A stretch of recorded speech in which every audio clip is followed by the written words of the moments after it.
Hi guys, James at Rampant Lion Reviews again for you today with another beer review. For this one, we are going to have a look at another collaboration beer. So this one is half Chilean on the home side, half American on the away side. And out of the two breweries involved in this one, it's only the Chilean brewery that's featured on the channel before, albeit that was a very recent addition to the channel.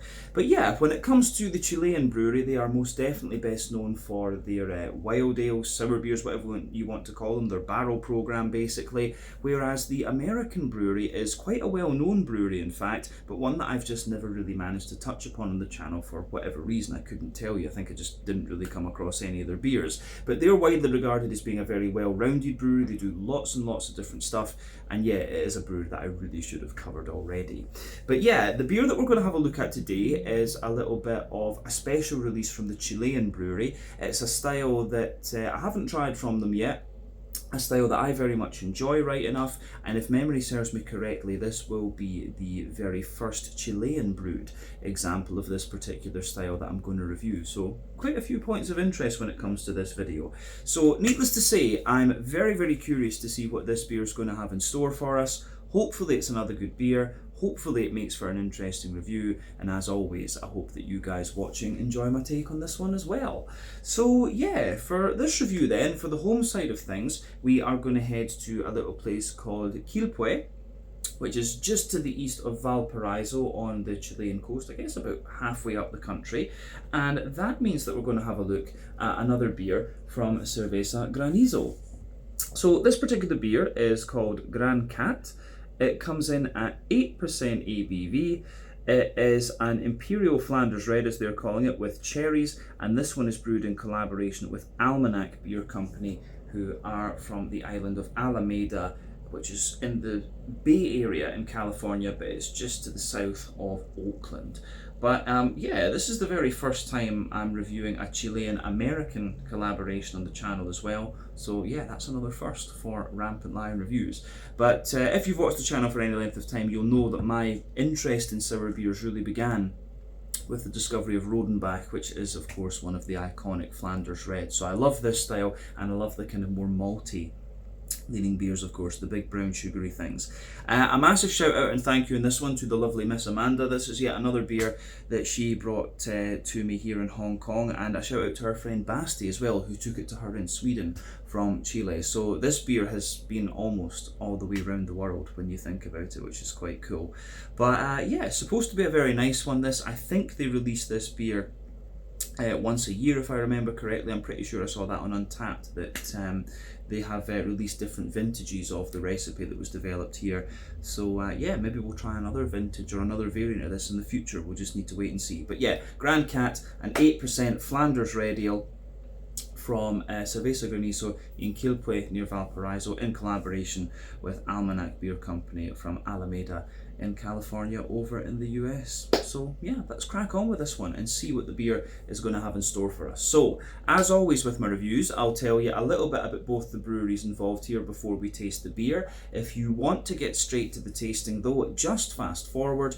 All the usual links can be found in the video description below. That's the brewery websites, the link to my other reviews that I've done from Cervecería Granizo. Only one on the channel so far, but hopefully more in the future, and my future reviews as well that I'll do from Almanac Beer Company, very first time that they're featuring on the channel, like I said. But yeah, all the usual social medias down there. If you want to see more reviews, please do consider subscribing to the channel. The support that you give is massively appreciated, and remember, you can go into the channel homepage and search for beer using the geography tagging system. So just go in there, use the little search bar, put in your hometown, state, county, province, whatever you like.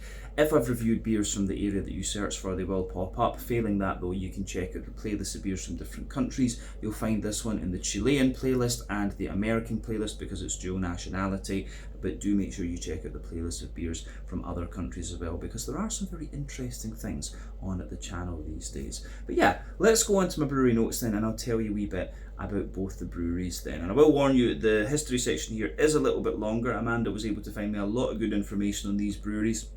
So yeah, just fast forward if you want to go straight to the tasting. But let's start off with Cervecería Granizo, since they are the home brewery in this case.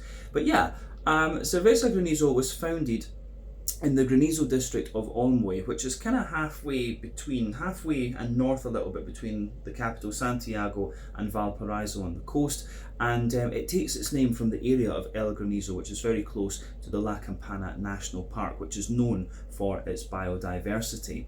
But the project was founded by Oscar Garrido in 2011, and he's an agronomist by trade, but he also has extensive experience in wine production from Chile and other countries. He studied his Master of Viticulture and Enology, basically wine science if you want to put it together. He studied that in Spain back in 2009, and while he was in Europe he had access to a much wider beer offering than he had back home in Chile, and he realised that the craft beer world was, quite interesting, to put it lightly. But before returning to Chile, he worked for a time in a vineyard in New Zealand and then in the US, both of which countries have a very interesting craft beer heritage when you go and look at it as well, and it was very much more advanced than what was available in Chile at the time too. So in his free time he actually tested a lot of these beers. He went around and tasted lots of different things, and he also tried to brew them themselves, and eventually he decided that he was going to switch grapes for hops and start brewing beer.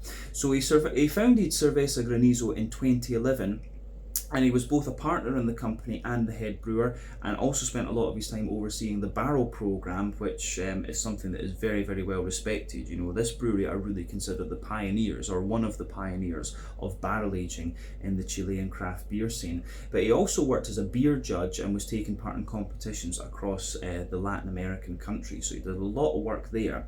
But Herman Fritsch joined Granizo as a partner in 2016, and this resulted in a big increase in the production volume. So Herman is a commercial engineer from Santiago, but he also has German ancestry, and he studied in the German school there. And during this time he had the opportunity to study abroad during his teenage years, and then when he went to university he went and explored Germany once again, studying abroad there, and he also went to explore Czech and other places across Europe. And of course during that time he got to try lots and lots of different beer. But upon returning to Chile he founded the company Cask Chile in 2014, and this is a beer import company, and the idea that he had was that he wanted to bring some of these European beers that he loved to Chile and share that with his countrymen. So in 2016 he joined Granizo after years of friendship with Oscar, and that same year the brewery relocated to Quilpue, which is a lot closer to Valparaiso. I think it looks like it's basically one of the suburbs of Valparaiso when you have a little look at the map. So Granizo operates a tap room called Quercus. This opened originally in Viña del Mar in 2019, and then it relocated to Santiago in 2023, and it's got over 20 taps. And that year Oscar also left the company to work as the head brewer for Phantom Farms Brewing in Rhode Island in New England in the northeastern US. But over the years Granizo has earned various awards, very, very decorated brewery, potentially the most decorated brewery in Chile, and they've also had the accolade of the top rated brewery from Chile on Untappd for quite a long time actually. But Cerveza Granizo is known for their barrel program, much of which finds its roots in the founder's knowledge of the wine industry. And so yeah, they use a wide variety of like wine, pisco, rum and other barrels to age different sour beers and things like this. They do quite a lot of imperial stouts, if I remember what Amanda told me correctly as well, and they're known for using lots of different adjuncts in those as well. But yeah, as of November 2024, when I'm filming this review for you, these guys have produced 131 different kinds of beer according to Untappd. And yeah, when you go and look through that list, there's a hell of a lot of different styles in there. So yeah, if you're interested in the Chilean beer scene, that is definitely Granizo are one of the breweries that you really need to check out. The other thing to point out about these guys is that the little symbol they use, the snowflake, it's not to do anything to do with Christmas. As I said in my last one, it actually is because Granizo, even though the brewery is named after this area, Granizo in Chilean Spanish actually means like hailstones. So yeah, it's a little symbol of not nice weather basically, which, being Scottish and having lived in Sweden for a long time, I am quite used to. But yeah, that is everything I can really tell you about Cervecería Granizo. Never sure whether to say Cerveza Granizo or Cervecería Granizo, but yeah, if you want to learn more about these guys, you can check out the brewery website, you can follow them on Facebook and Instagram to keep up to date with all the latest goings on, and you can check out the Rate Beer, Untappd and Beer Advocate pages to learn a little bit more about all the different beers that these guys have done. So yeah, let's go up from Chile to the US. So Almanac Beer Company this time. So as I mentioned to you earlier on, the Almanac Beer Company are based on the island of Alameda in the Bay Area of California, and the company was founded back in 2011 by Damien Fagan and Jesse Friedman, who were both avid homebrewers, and they bonded over a mutual appreciation for the California farmers markets. So the two apparently met at a homebrewers club back in 2007, and they were influenced by Alice Waters and her focus on regional and seasonal ingredients, and they wanted to incorporate these into the beers that they were producing. So the name Almanac refers to the Farmer's Almanac, which is a seasonal reference guide for farmers that apparently has been published in the US since 1818. That was certainly knowledge to me. It's something I've never heard of. But the founders basically set out to brew beers that were incorporating California's rich agricultural produce, as they put it, and the first beer that they produced was called Summer 2010, and this was a bottle conditioned Belgian style golden ale aged in Sonoma Zinfandel barrels with some Sonoma blackberries in it as well. Sounds really interesting. But they hand sold that initial batch one case at a time out of the boot of their car basically, and they took it to local restaurants in the Bay Area and just saw who would sell it, and that was the birth of Almanac Beer Company.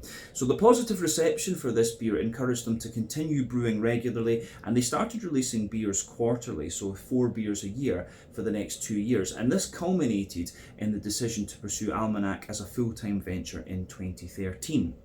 So in December of 2016, they opened their first tap room in the Mission District of San Francisco, which features indoor seating and a year-round beer garden. Guess that's somewhere that I'll need to go and visit. But later in February of 2018, they opened their a new production facility and a second tap room, both of which are housed in a 1940s hangar at the former Naval Air Station of Alameda. And this new home allowed Almanac to significantly expand their offerings, and basically it allowed them to install lots of things like fodders and stuff like this. So when they moved there was a much greater focus on producing bigger sour beers and stuff like this. But Jesse Friedman left the day-to-day operations of the brewery in 2018. However, he remains on the company's board, and he's since focused on writing, food and beer reviewing, consulting, and also game streaming apparently. But the role of brewmaster was then transferred to Phil Emerson, and he's continued to do lots of experimental stuff, which seems really quite interesting. But Almanac is of course best known for their oak-aged sours and their farmhouse ales, in addition to a bunch of different IPAs and lagers and pilsners and stuff like this. So they've done quite a wide variety of things over the years, but they've also built very strong ties with Northern California's sustainable farming community, and they're known for creating beers as well that pair very well with food, from what I gather. But yeah, as of November 2024, when I'm filming this review for you, these guys have produced 142 different kinds of beer according to Untappd, and that number will no doubt continue to increase as time goes on.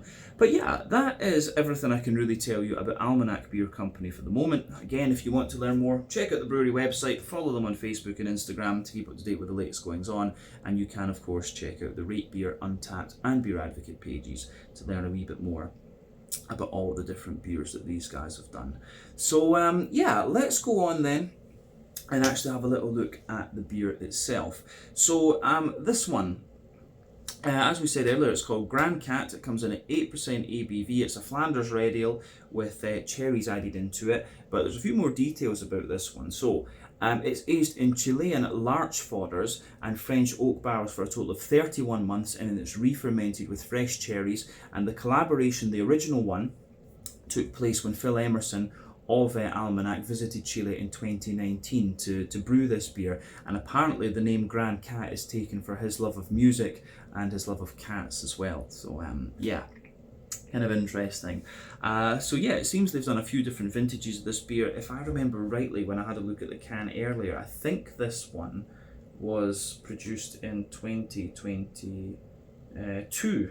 It says on the side here. So yeah, you can actually feel the can is a little bit hard, and you can see the top is a wee bit curved, so it's probably just as well that we don't leave this one in the can all that much longer. But yeah, I'll just let you have a wee look at the artwork on this one before we open it up. So as I mentioned earlier, Granizo used the little snowflake as their symbol. There you can see the Almanac Beer Company symbol underneath that as well. But yeah, The artwork on this one is pretty interesting, I have to say. It's quite different to what we had from our last Granizo beer. Plain silver top on the can there. This one's 473 millilitres, which is 1 American pint. So yeah, let's get this guy out into the glass then and see what it's all about. The Gran Cat, 8%, Flanders Red Ale. My very first Chilean brewed Flanders Red Ale. It got a little bit excited there. There was a wee bit of splash. So yeah, I maybe should have opened it just that little bit quicker, but anyway. So let me just be careful with this because we don't want to waste Flanders Red Ale. Oh, it is a little bit excited. Yeah, you could feel that in the can, to be honest with you. So we'll just pour this carefully and try not to lose any of it.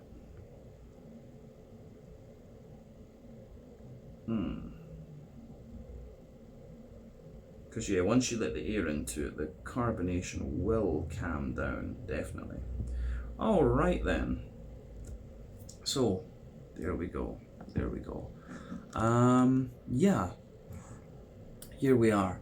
So, yeah, anyway. Interesting to look at this beer. So before that head disappears, you could see it was, you know, it's been in the can about 2 years, maybe slightly longer.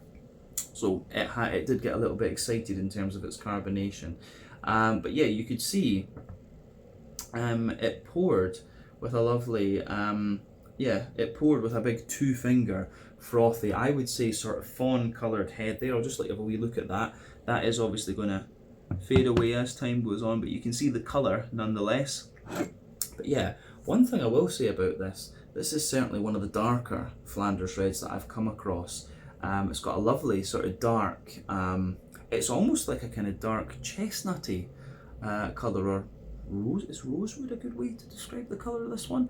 But yeah, it looks really, really interesting, this one. It's got a little bit of natural haze to it, of course. But yeah, remember, the colour of your beer depends on a few different things. 1, the type of malts that you use. This goes a long way to determining your EBC rating. 2, length of your wort boil is going to play a role, because the longer you boil the wort, the more the sugar is caramelised, and thus you get a darker colour of beer. But any barrel aging you do or adjuncts you put into the beer will affect its colour as well.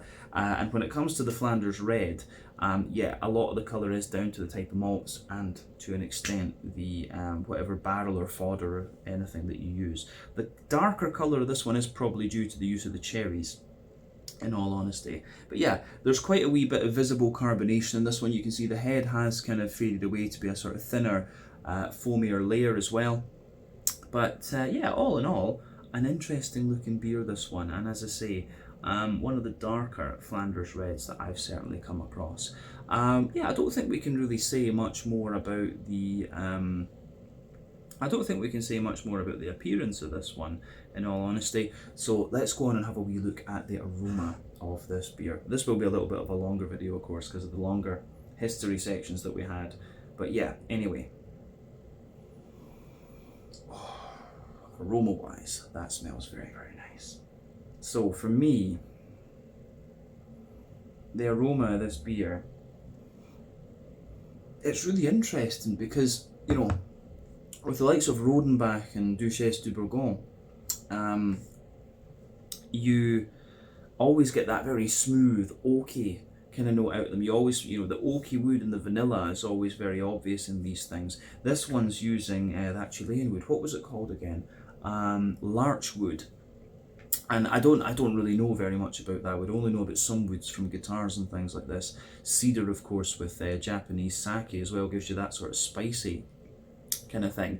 But yeah, the woody character, the backbone of this one actually smells a little bit more dry and a little bit more kind of spicy. But at the same time, you are getting some of the oak from the wine barrels as well. So yeah, you can smell it, particularly at the back of the nose, you can smell a slightly spicier wood, which I'm guessing is the larch. And then yeah, further forward you can smell the vanilla and some of that smooth oak. I'm guessing that the Chilean oak trees are probably the same species as the ones you get in North America. Our European oak trees are different, of course. But yeah, the oaky character in this one comes across really, really nicely. and you can smell just a little bit of that white wine. I'm pretty sure it's a white wine that's coming out of this one. Yeah, it doesn't I actually don't know. It just says, yeah, French oak oh, it's French oak barrels. Telling you lies. So the oak in this one will be European. It's not yeah, it's not Chilean oak. But yeah, I was thinking it was very, very smooth and quite vanilla-y. So that makes sense. Yeah, so above the barrel in this one, of course you've got that little spirit layer. I'm actually having trouble telling whether it's white or red wine in there because it's got wee elements of both. In the top of the nose you can smell that white wine vinous character, but further back it's actually got that more kind of rich character you'd expect of red wine. I guess we'll be able to tell in the flavour if the cherries don't cover that up. But yeah, above all of that you start to smell the malty side of the beer. So yeah, for me, the malty side of this one, I think, is the malty side of this beer, I think, is really, really nice. The backbone, you've got a little bit of like a kind of fresh wholemeal brown bready bread crust in there. There's a wee touch of cracker, of course, but yeah, wholemeal brown bready bread crust, a little bit of cracker. You can smell the brown bread in there. There's a wee bit of a woody character within that, of course, as you'd expect. And yeah, some toasty brown sugar, a little bit of like Werther's original butter candy butterscotch, and a wee bit of a more kind of oily caramelly note as well. So yeah, there's quite a lot of stuff going on in this one. But the malty side of this one's quite nice, but I think the wood actually, the barrel, that Chilean larch wood that's in there, that really pushes its way out of the beer the more that you smell of it. In the back of the nose, there's absolutely a little bit of yeasty character in there, and the yeasty note in this one for me, it's kind of quite, it's quite brown bready actually, like it's a sweet, I don't know if going as far as rye bread is quite right, but it smells like it's got a little bit of that rye bready sweetness to it, or quite a sweet wholemeal brown bread, maybe a little bit of like an almost caramel sponge or something like that too. So yeah, the way that all of that kind of pieces together, I think, is really, really nice in this one. So yeah, it's good stuff. Yeah, I do like the way the yeasty character pieces together in this one. So yeah, all in all, the aroma of this beer, I think, is very, very nice. The malty and yeasty character is really quite nice in this one. But yeah, interestingly, so as we said earlier, this beer is about it's at least 2 years old, I think. So you still get a little bit of green component out of this one. You're getting a wee bit of that kind of slightly earthy and herbally note from the hops. You can smell a wee bit of floral and grassy character too. So when it comes to sour beers like Flanders Reds, what the brewers always used to do with these was they would put older hops into them that had lost a little bit of their alpha acid potency, and the reasoning behind that was that they didn't want the bitterness of the hops to detract from the sourness of the beer, which makes sense, of course. But of course, modern sour beer brewers, a lot of them put fruit adjuncts into the beer, and that suppresses the green component anyway. So when it comes to these smoothie sours and stuff, they say, what's the point of using hops? Which is a valid argument. So yeah, this one, I'm surprised that after like 2 years and all the barrel aging that it's gone through, I mean, it's been in the barrels for the best part of 3 years. It's taken them 3 years to make this beer. I'm surprised that you can still get a little bit of hoppy character out of it. That's quite impressive, in honesty. Gets you thinking about the whole process that goes into these beers. But yeah, still a little bit of green component in there. The fruity side of things, of course, you do have that little bit of cherry in there. I'm getting more of that white winey vinous note in the top of the nose, which is interesting. And then, of course, behind all of that, you have, yeah, I don't know if behind's the right word, but after that you start to get, you know, your typical figs, black currants, maybe a little bit of raisin, and stuff coming out of the beer as well.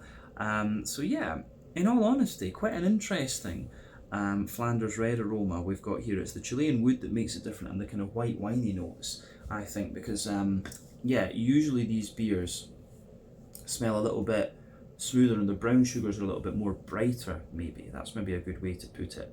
But yeah, I think we've said everything we need to about the aroma at this point. So as I always say, just take a little bit of time to ponder that over before you get stuck into the beer. But yeah, I think it is about time to have a taste of this one and see what it's all about. So yeah, let's do it. This one is the Gran Cat, an 8% Flanders red ale, aged for like 31 months in Chilean larch barrels and French oak barrels as well, with cherries added into it from Cerveza Granizo in Quilpué, near Valparaiso in Chile, in collaboration with Almanac from Alameda in California, the Bay Area. Let's get stuck into this one. Slange, skål, cheers, salut.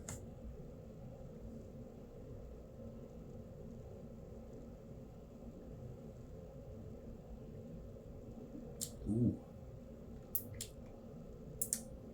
It's got quite an impact to it, that one. So, the impact for this one for me, yeah, very vinous. Very, very vinous.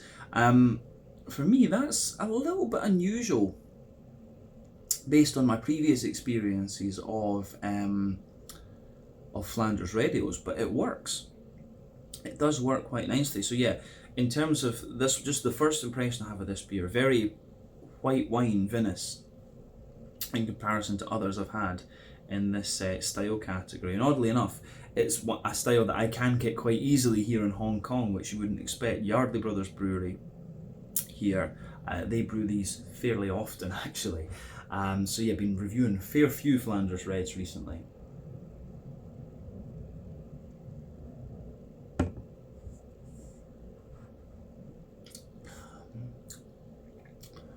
But yeah, on second tasting, you know, once your palate gets used to it, it mellows out really, really nicely, and it gives you all the flavours you'd expect. Let's just try and get the rest of this in here, because with this beer being as old as it is, you might have a little bit of sediment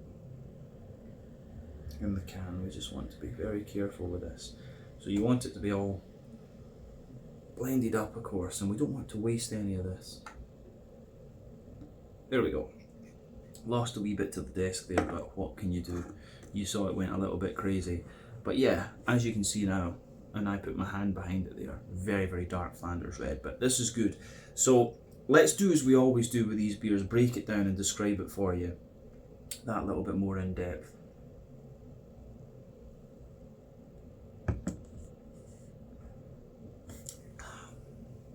Ooh, it's interesting, the flavour comes in, goes up and down. Yeah, this is one that's going to test my palate a little bit, so let's do this. So middle third of your palate then, the backbone of the beer. It's really interesting. As I've often said, sweeter flavours come out further forward on the palate, more dry and bitter flavours come out further back.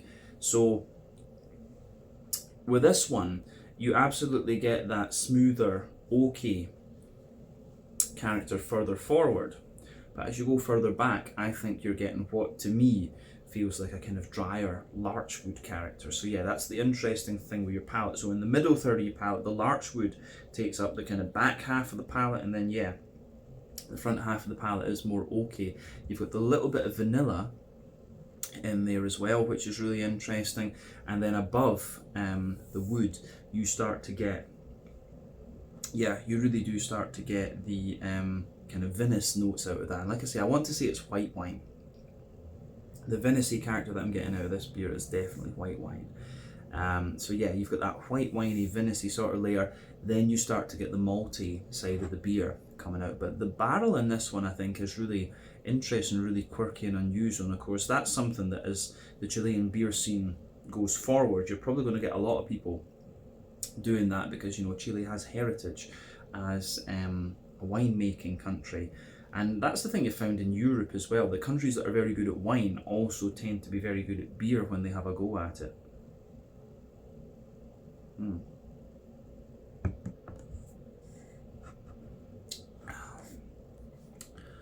So yeah, on top of the vinous layer, then you start to get the on top of that, yeah, you start to get the actual malty side of the beer. So the backbone of the malty side of the beer, it's a little bit of a more yeah, it's a little bit of a more kind of, how would we say, wholemeal brown bready bread crust. I don't think rye bread is quite right enough, but yes, a little bit of a wholemeal brown bready bread crust. Above that you get a little bit of an almost kind of crackery sort of layer, but then yeah, you've got like a sweet wholemeal brown bread above that, which I think is really, really nice.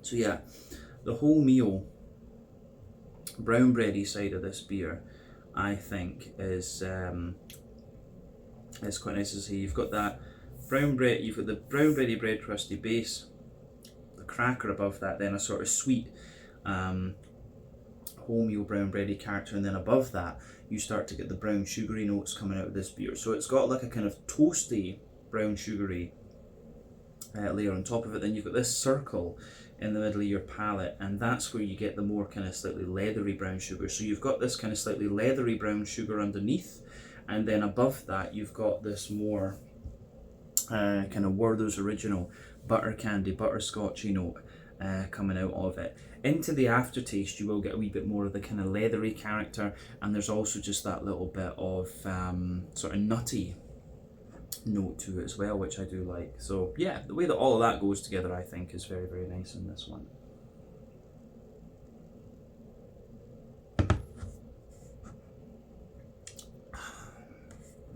So yeah, I do like that about this. I do like that about this beer for sure. In terms of the malty side of things, I think we've said everything we kind of need to there. Just, as I say, a little touch of nutty character into the aftertaste. I think the thing that lingers with this beer is the sort of white wine vinous flavour and the cherries there too, but we'll come back to the cherry a little bit later on. So yeah, interesting stuff for sure. Yeah, let's go to the back third of the palate then. So as I've often said, the back third of your palate will give you very similar flavours to the middle third of your palate, just at different intensities. So yeah, the border region between middle and back third of your palate, you get that nice little bit of bready build up in there. So you have the kind of brown bready base to it. Well, yeah, it's kind of, you've got that kind of more bread crusty base, then the fluffier brown bread in the middle, and a wee bit of the more toasty brown sugar above that. But yeah, the base of the back third of your palate, it's that larch wood. Like I said, you get the drier side of the wood. Above that, you do get a little bit of the kind of white wine, vinous-y sort of character too. Then yeah, you've got the bread crusty layer, which actually goes a little bit lighter, taller, and more kind of airy, if you like. And then above that, you've got the brown bready layer, which again feels a little bit lighter, taller, airier, and more dry. And then yeah, you also have that little bit of yeah, you've also got that little bit of, say, kind of almost like a kind of caramelly sponge cakey kind of layer, and then you can feel the toastier brown sugars just kind of creep over the top of that, and maybe a very slight little bit of the leathery brown sugar too. And then of course, above everything else, you have the yeasty side of the beer. So let's focus on that yeasty side of things. Oh, took a bit of that down the wrong way there.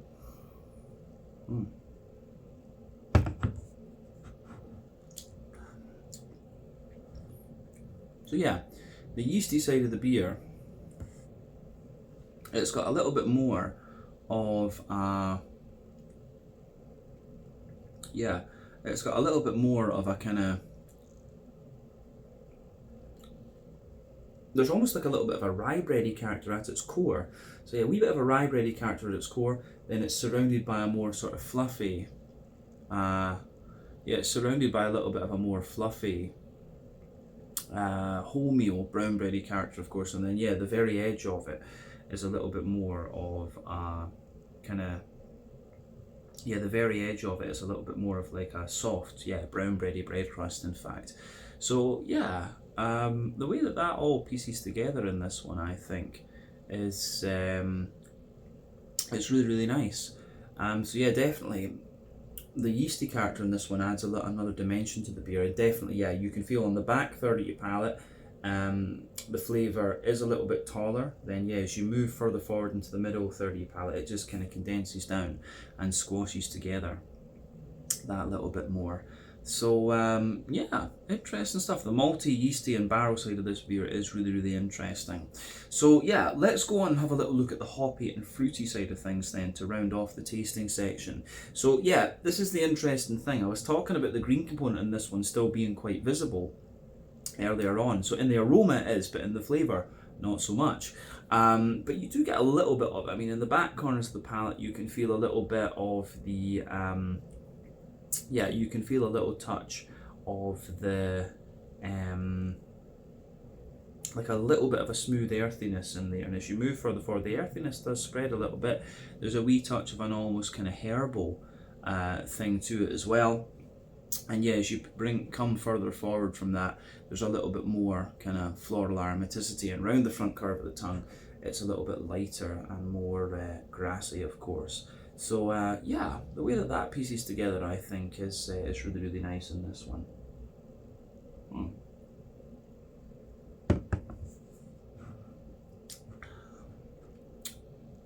Yeah, so it's good. It is good stuff, this one. The more I drink of it, the more and more I enjoy it. The more you get the kind of leathery notes and the smoother side of the brown sugars kind of coming out.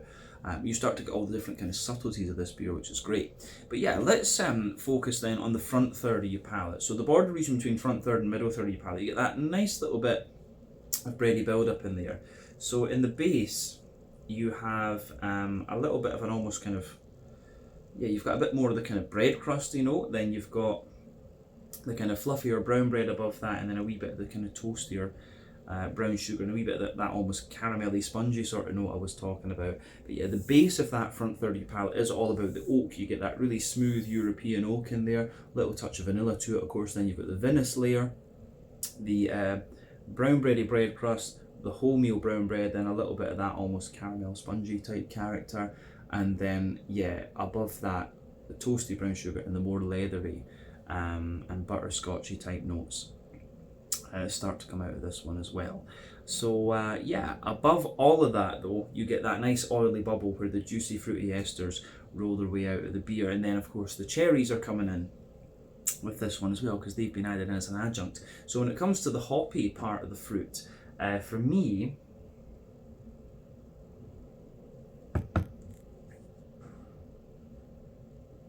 yeah, when it comes to the hoppy part of the fruit in this beer, I would say it's kind of, it's sort of at the back of that front third of your palate. It's got a little bit more of a, yeah, it has got a little bit more of a, say,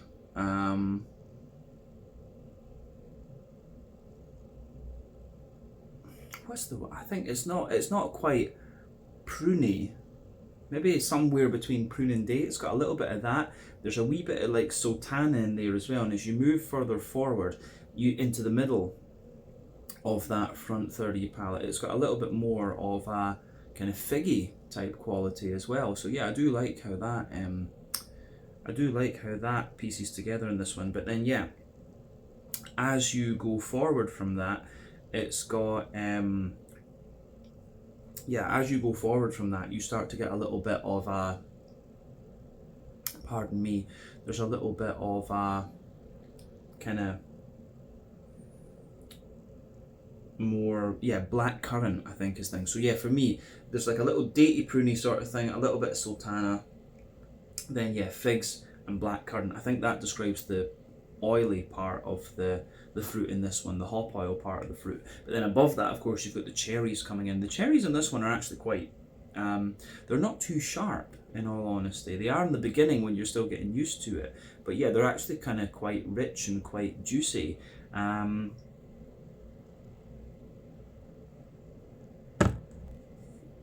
mean, the Danish cherries are, of course, the Stensberg cherries are very famous for beers like this, but yeah, the cherries in this one are actually really soft and really juicy, and I have to say I do really like that about this one. The cherries that you get, they're just soft and juicy. They come in on the top, and you can feel a little bit of their more rich flavour just kind of pushes round the sides of the palate there. So all in all, I think that's it's really nice how that pieces together in this one. Yeah, I think we've said everything we need about the flavour of this beer, in all honesty. So let's round off with a wee quick look at the mouthfeel. So yeah, for me, one thing I would say about this beer, I don't know, I don't think it's the best idea to put this one in a can. I think this is one of the beers that you really do have to bottle, because you could see with this one, the can was, you know, expanding and stuff like this, and it was saying maybe it's just been left a little bit too long. It's maybe not intended to be left that long, but this is a style that I would put in to yeah, I'd put this style in the bottle, to be honest with you. That's just me. And it's a little touch over carbonated, and I think that's one of the risks of putting these things in the can and doing can conditioning. I think bottle conditioning works a little bit better for these, although chemically speaking it's not too different. But yeah, I think I would recommend that they use bottles for this style and do the wax tops if they're going to do other vintages of it. That's just the thing. But because yeah, with this one, it might just be because it's 2 years old, but it feels quite clean. Of course, in Chile you're going to get very, very good water, which is something I like, being Scottish, of course. But yeah, this one, it is just that little touch over carbonated, and as I say, nitpicking almost, because the beer is very, very good and I would recommend you try it. But yeah, that is one of the wee problems that I've encountered with this beer. In terms of IBUs, I think technically speaking your IBU is going to be 0, but you know, you're probably going to get 5 or 10 or something in reality, something like that out of this beer. But yeah, all in all, the green component of this one is quite nice. As we said, the barrel in this one, it's a bit drier further back, smoother further forward. The vinous character gives you that wee bit of kind of zip to the beer almost. But then yeah, nice malty character, slight toastiness, and then a kind of sweet, good little bit of a kind of smooth and dry sweetness coming out of this beer as well. So yeah, all in all, the way this one goes together, I think, is really very, very nice. The fruity side of this one is quite interesting, because you've got the softer cherries on top, you've got the more oily fruits underneath, and you have, of course, have that white wine vinous character to it. So all in all, one of the more quirky Flanders Reds I've had, and the sort of white wine vinous character that is in there really makes it kind of unusual, as well as the Chilean larch with that little bit of a drier woody quality to this one is also very, very interesting. So yeah, we've ended up with a longer review with this one because of the fact that it's a collaboration and the fact that it's so quirky. But yeah, this has been a really interesting one to film. So once again, a massive thank you to the lovely Miss Amanda for making this review possible. So yeah, let's leave it at that for this one. Once again, thank you for watching my beer reviews. Until the next time, please like, subscribe, share, all the usual YouTube stuff. Let me know your own thoughts on this beer in the comments section below. Let me know what your favourite beers are from both Granizo and Almanac, and we will no doubt return to these guys again at some point in the very near future. This one was the Gran Cat, an 8% Imperial Flanders Red Ale with cherries aged in Chilean larch and French oak barrels for 31 months. Crazy stuff. This is from Cerveza Granizo in Quilpue near Valparaiso in Chile, in collaboration with Almanac Beer Company from Alameda in the Bay Area in California. Thank you for watching. Check out my social media, check out their social media, and I'll see you guys on another review very, very soon. Ciao just now.